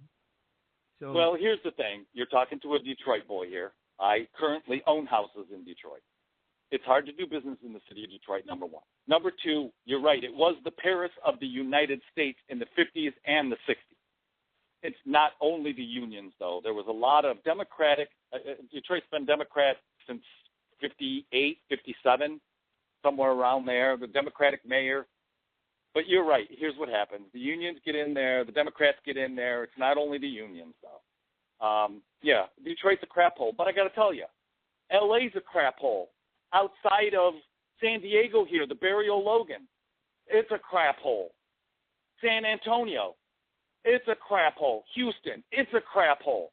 Any urban metropolitan area in the United States that has any kind of Democratic surrounding is a crap hole. St. Louis is a crap hole. Chicago's a crap hole. Kenosha, Wisconsin. I can go down the list. And when I tell you this, I've pretty much been to all these cities. And when I say been there, I don't mean I stayed at the Motel 8 overnight. I've been around the world. I've seen some stuff, and I'm here to tell you. Here's the thing about Detroit. Detroit is nothing like it used to be. That's your point. I just want to talk one more thing. I know you got to wrap it up. I want to talk about this major general who got killed in Afghanistan. A sniper hit him at somewhere over 100 yards.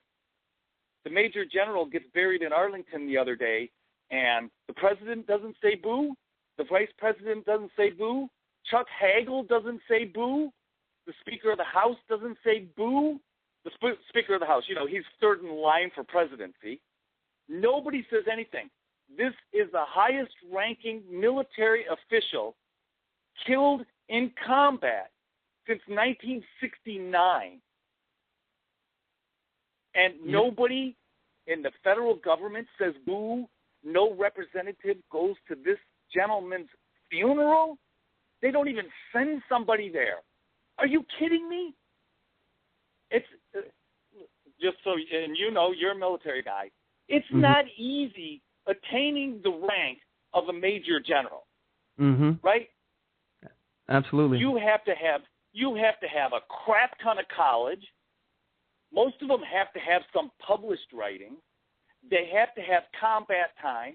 They have to have every facet of whatever they're doing. They have to know everything about it. I know a couple of generals, and I'll tell you, they're some of the smartest guys I've ever met in my life. Plus, a couple of them are the best. I think it speaks volumes about these people, about what they care about. You know, if you're not going to even speak about this or attend the funeral, it speaks volumes about what they care about. They obviously don't give a crap about the military. But, you know, my opinion of this is no soldier, no airman, no sailor is valued higher than another. You know, I think that any time that we have a loss of life with these soldiers, these airmen, these sailors, anytime they die in combat, especially, it's a tragedy. And just because he was a general, that doesn't make him any more important as far as his life. But I definitely think that you're absolutely hitting the nail on the head when it comes to somebody should have said something about this, acknowledge the fact that this happened. I mean, this is a tragedy, but it's definitely something that illustrates the point that these people don't really care about the military. And, in fact, a lot of them look at it with disdain.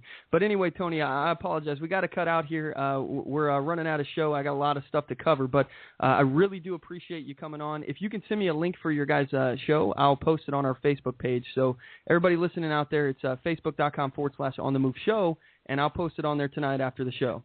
So thanks for having me on, Mack. I really enjoyed it.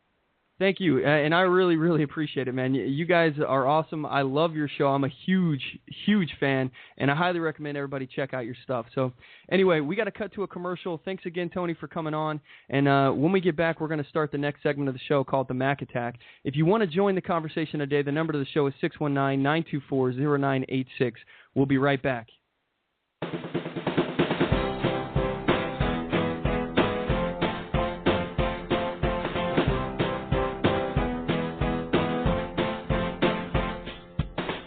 Support On The Move. Help us make this podcast bigger and better. You can do this by going to our store and purchasing one of our hundreds of products. All designs are original and made for patriots like you. Just go to cafepress.com/OnTheMoveShow. We appreciate your support.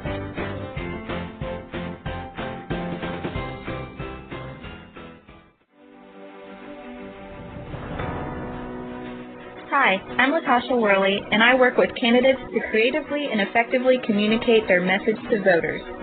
I offer professional graphic design services from yard signs to flyers, from logos to vehicle magnets. Email me today at latashaworley@gmail.com. That's LATOSHA Worley@gmail.com for a quote on items for your campaign.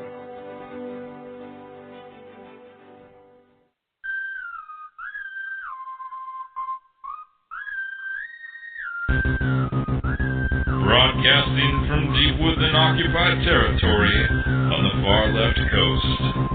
You're listening to On the Move with Mack Worley III.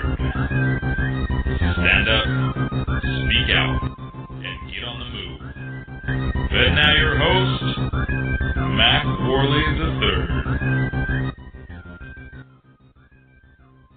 We're back. We got about 25 minutes left in the show. We got a lot of stuff to go through. When we last left, we had our special guest on the show. His name is Tony Clark.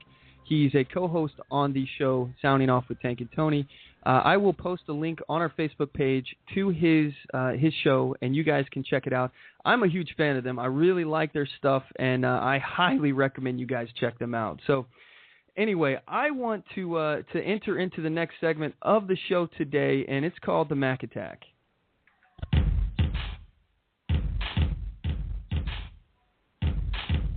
It's time for the Mack Attack! This is a segment of the show where I give you guys my take on outrageous events in the news. So strap in. We're going to be plowing through this here as quickly as possible. I want to take a moment, though, to discuss the lack of education, the amount of misinformation that's out there, and the fact that people just don't care anymore. They don't care to educate themselves. Our children are now not being taught things. And it's not, it's the history is being changed in school through Common Core and things like that. But just look at not very long ago. I mean, at my childhood, we used to just watch Sunday morning cartoons, and it would actually, teach us things. And, like Schoolhouse Rock, for example. I was just sent a link from Suzanne and Andrew Clark. They're in the chat room. And by the way, I really appreciate you guys sending me this. I want to play this for you guys. It's I'm Just a Bill from Schoolhouse Rock.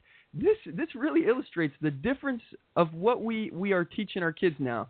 Kids nowadays are learning yo gabba gabba, but they're not learning about the government or things that are really important. Here it is.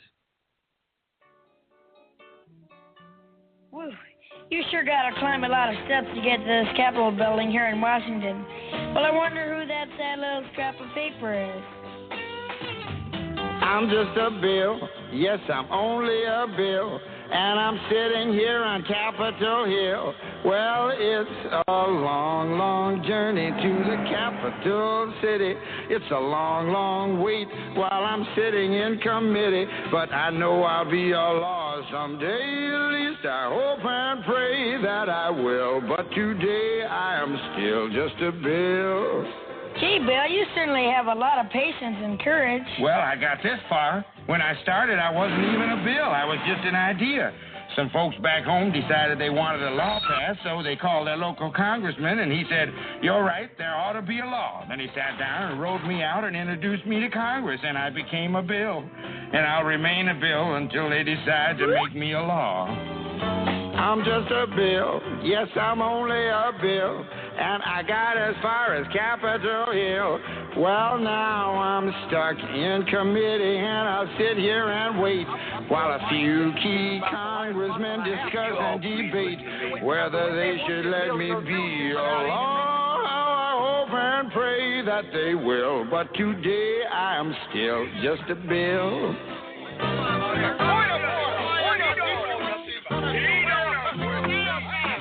Listen to those congressmen arguing. Is all that discussion and debate about you? Yeah, I'm one of the lucky ones. Most bills never even get this far. I hope they decide to report on me favorably, otherwise I may die. Die? Yeah, die in committee.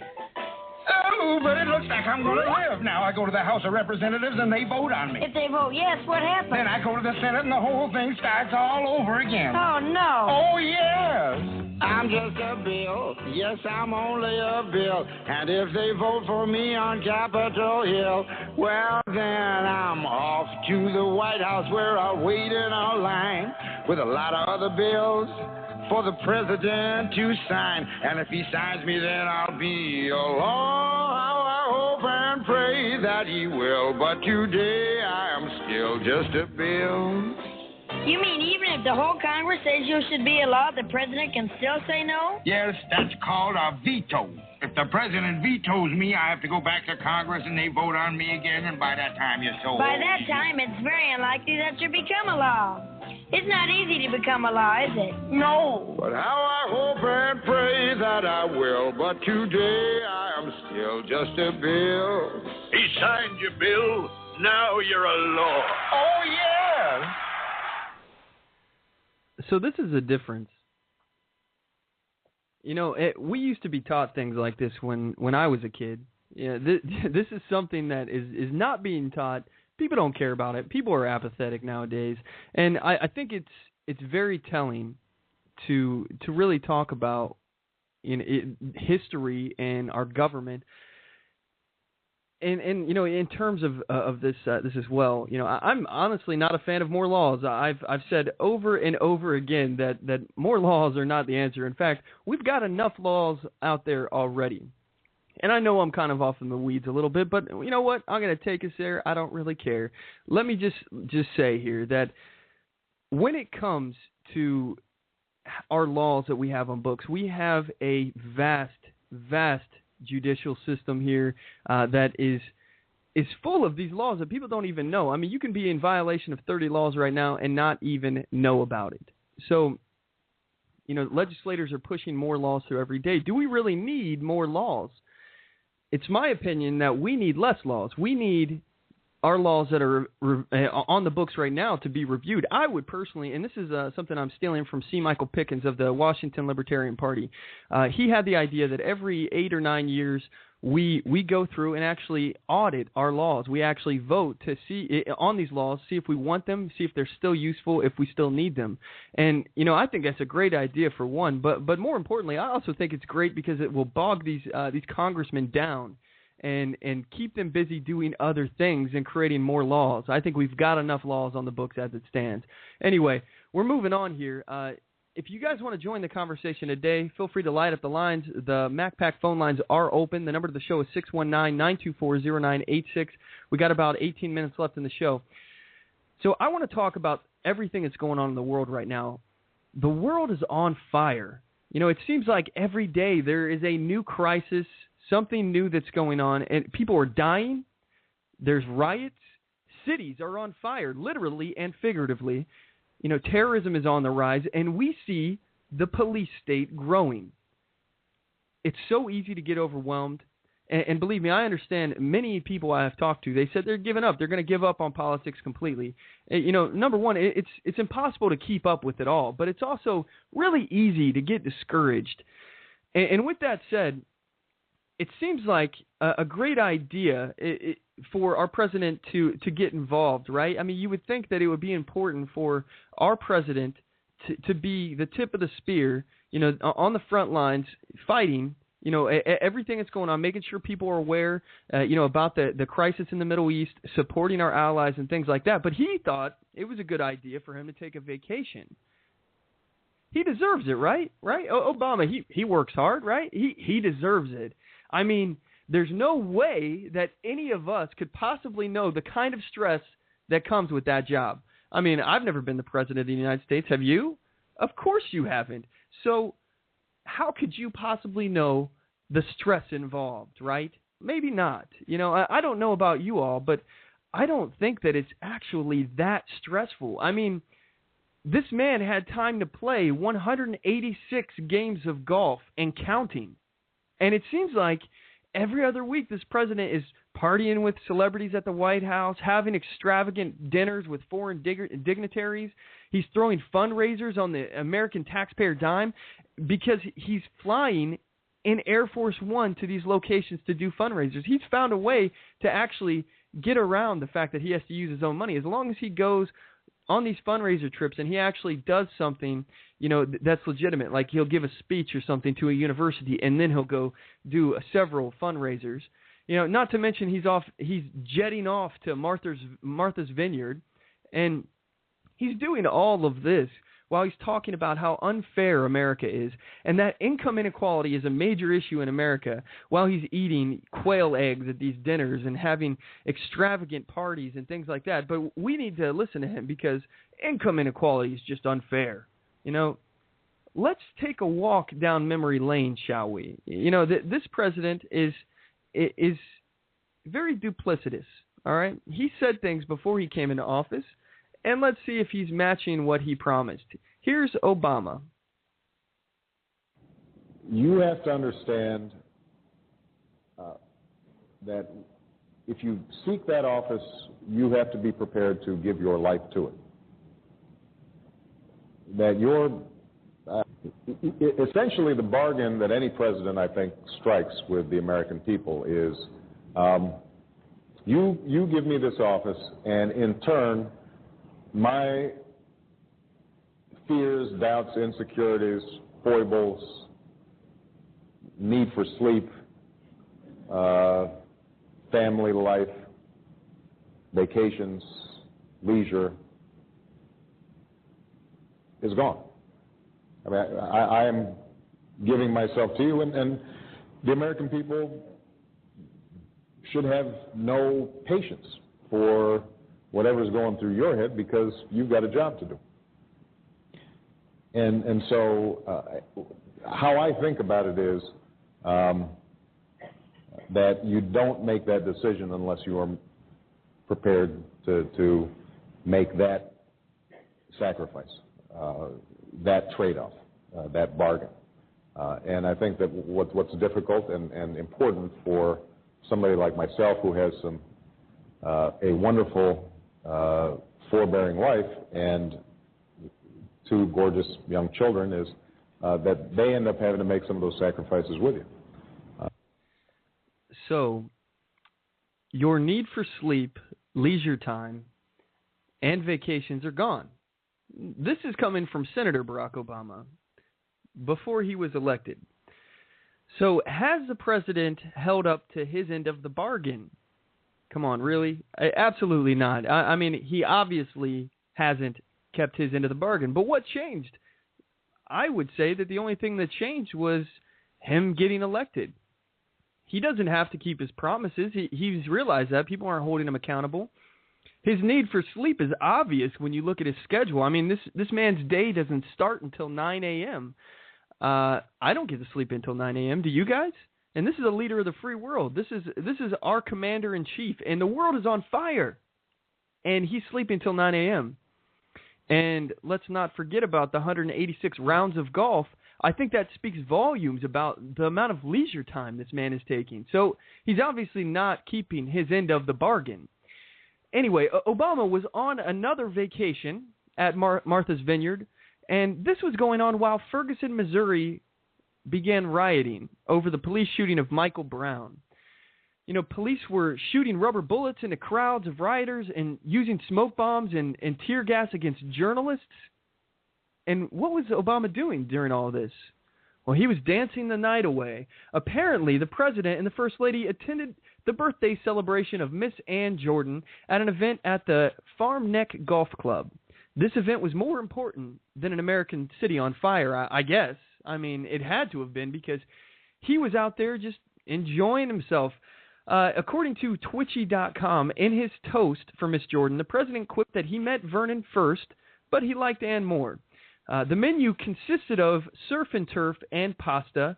The Obamas danced to nearly every song. All this is happening while the city of Ferguson is on fire. And a good time was had by all, apparently. Well, I'm glad that Obama had such a good time while an American city erupted with violence. You know, meanwhile, the people of Ferguson, Missouri dined on another night of tear gas, rubber bullets, and militarized police. You know, I've watched the videos of police shooting tear gas and smoke bombs at journalists in an attempt to silence the media. I've heard the police telling the media to turn off their cameras. I've seen the protesters who were not part of the problem get sucked up by a mob of police and arrested. I've also seen the depravity of the rioters. I've watched these opportunistic scum use this as an opportunity to loot and pillage their own communities. These people make me sick. This is opportunism at its best, or maybe its worst. I guess it's just how you look at it. All of this is going on, and the president is dancing the night away. I know I've said that our politicians are out of touch with the American people, but it bears repeating. These people have no regard for optics. They're in their own little bubble, their own little world, and they really don't care about what's going on. Finally, Obama decided to cut his vacation short, according to an article on Charleston Daily Mail. In a rare move, the president planned a break in the middle of his Martha's Vineyard vacation to return to Washington on Sunday night for unspecified meetings with Vice President Joe Biden and other advisors. The White House has been cagey about why the president needs to be back in Washington for those discussions. Part of the decisions appear amid criticism that Obama is spending 2 weeks on a resort island in the midst of so many foreign and domestic crises.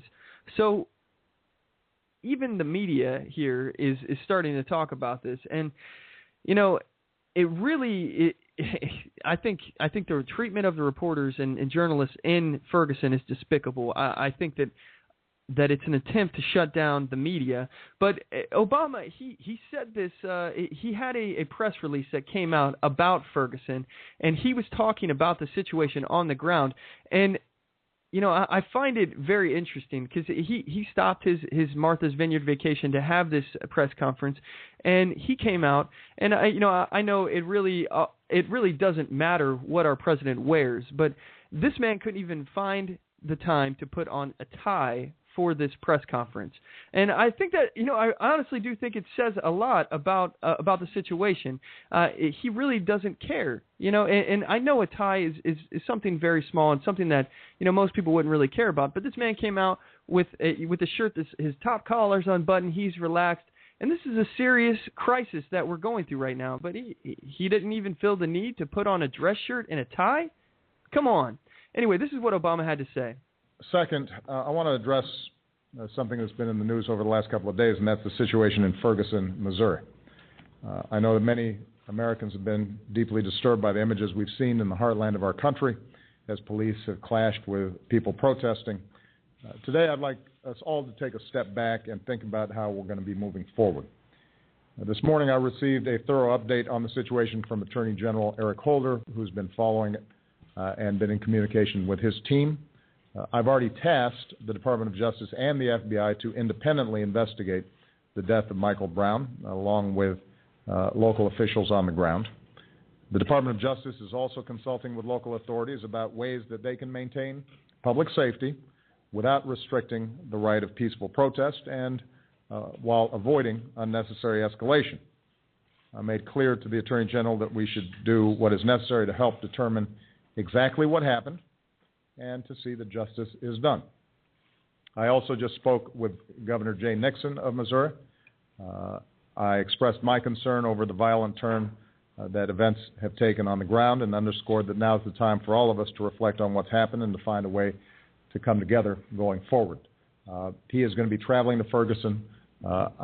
He is a good man and a fine governor, and I'm confident that working together he's going to be able to communicate his desire to make sure that justice is done and his desire to make sure that public safety is maintained in an appropriate way. Of course, it's important to remember how this started. We lost a young man, Michael Brown, in heartbreaking and tragic circumstances. He was I cut him short a little bit here. We'll get back to what he's saying. The facts are not out completely in what happened with Michael Brown. It has been reported on that before he was shot, he was actually involved in a strong-arm robbery of a convenience store. And to release this press conference right here saying that it was tragic, it's also been discussed that he possibly was charging the police, full steam, charging the police, and that's why they shot him. The facts are not out yet, and this is very reminiscent of the Trayvon Martin situation where the president came out and spoke about it, saying that this could have been his son, and he basically took Trayvon Martin's side, and he was part of the problem in this. Trayvon Martin, it's tragic that he died. It's awful. But he was not this innocent person that people claim that he was. And this isn't about racism. They try to make it about white versus black. But let's be clear. George Zimmerman is Hispanic. He's Hispanic and white as well. So this is not white versus black. It's not racism as Obama would like you to believe. But here Obama is jumping on the bandwagon and saying, this guy is tragic that he died and this tragic situation. Well, we don't know. We don't know what happened. And, I'm not necessarily jumping on the side of the police, but at the same time, let's wait until all the facts are out before we actually start jumping to conclusions here. 18 years old.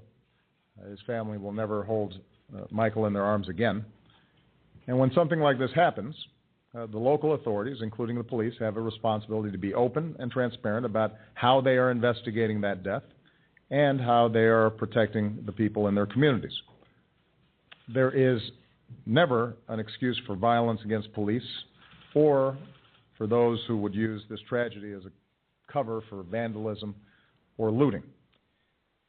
There's never an excuse for violence against the police. I don't necessarily know if I agree with that statement. Now, I'm not saying that violence against the police in this situation is a good thing, but at what point does it is violence against the police justified? If the police are trying to kill you, if the police are kicking in your door and shooting your family members, if they're doing these no-knock warrants, which, by the way, the Supreme Court recently said that an individual who was involved with the police kicking in his door in a no-knock warrant, and he ended up shooting one of the officers involved. He was totally within his rights because they just stormed in and he didn't know what was going on. He thought his house was being burglarized. And it's an interesting question. It's something that we all need to start talking about. At what point is the use of force against your government, against the police, is it justified? Is there a point? According to this president, at no point is it justified. And I am not here to tell you to be violent against the police. I am not for that. Violence is never a good answer. Sometimes your hand is forced, though. If you're in a corner and it's your life versus somebody else's life, you have to do what you have to do. So, though I'm not for violence, I'm also not for letting somebody kill you, letting somebody hurt you or your family. I have to disagree with Obama on that as well. I want to talk a little bit about the militarization of police in regards to Ferguson. And, you are seeing right now the fruition of what has been happening. These police have been getting tanks and armored personnel carriers. We have a surveillance state going on right now. I mean, you can't drive down the road without seeing 50 cameras on the road right now. We have license plate scanners that are tracking everywhere we go. Everywhere. We see no refusal DUI checkpoints where the police force you to take your blood without a warrant. They're putting their needles in your body without your consent and without suspicion that you've committed a crime. We have so much going on in the world right now that we need to be concerned about it. And I honestly, I don't have the answers for you guys. I don't know what to do. It seems like we're in a classic lose-lose scenario. No matter what we do, there's going to be negative consequences, both on domestic issues and global issues. But we have to keep our spirit through all of this. Our grandparents, they had the same kind of desperation and concern for the future of their country during World War II. They went to bed at night not knowing if their country would still be there when they woke up.